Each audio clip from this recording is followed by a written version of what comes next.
আসসালামু আলাইকুম রহমতুল্লাহ।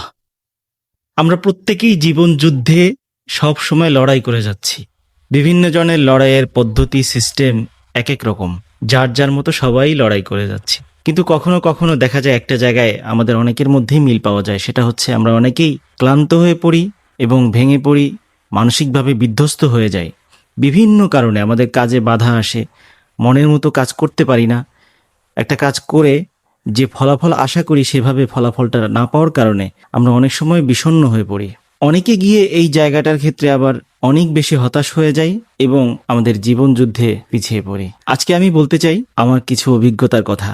আমরা যদি ছোট্ট সামান্য কাজ করতে পারি আমাদের কাজের ফাঁকে ফাঁকে, তাহলে আমাদের এই পেরেশানি, আমাদের এই হতাশা, আমাদের এই বিষণ্ণতা আমাদেরকে দমিয়ে রাখতে পারবে না ইনশাআল্লাহ। আমরা কখনো যদি পেরেশান হয়ে যাই, সাথে সাথে যদি আল্লাহ রাব্বুল আলামিনের কাছে বসে বসে ইস্তিগফার করতে থাকি, একটু ধৈর্য ধারণ করে আল্লাহর কাছে নিজের কৃতকর্মের জন্য ক্ষমা চাই, যে হয়তো আমি কোনো গুনাহের কাজ করে ফেলেছি, ভুল করে ফেলেছি। আস্তাগফিরুল্লাহাল্লাযী লা ইলাহা ইল্লা হুয়াল হাইয়ুল কাইয়্যুম ওয়া আতুবু ইলাইহি লা হাওলা ওয়ালা কুওয়াতা ইল্লা বিল্লাহিল আলিয়্যিল আযীম।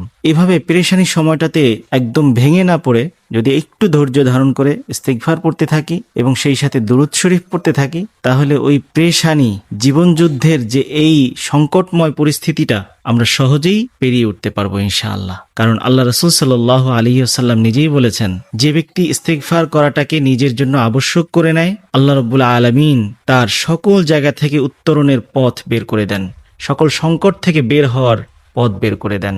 এজন্য আমরা যদি সংকট থেকে বাঁচিয়ে রাখতে চাই, নিজেকে হতাশা মুক্ত রাখতে চাই, তাহলে আমাদের কাজগুলোর মধ্যে এই আমলটাকে অবশ্যই জুড়ে দিতে হবে, অবশ্যই ইস্তিগফার করতে হবে, দুরূদ শরীফের আমলটা করতে হবে। আল্লাহ রাব্বুল আলামিন আমাদেরকে আমল করার এবং জীবন যুদ্ধে সফল হওয়ার তৌফিক দান করেন। আসসালামু আলাইকুম ওয়া রাহমাতুল্লাহ।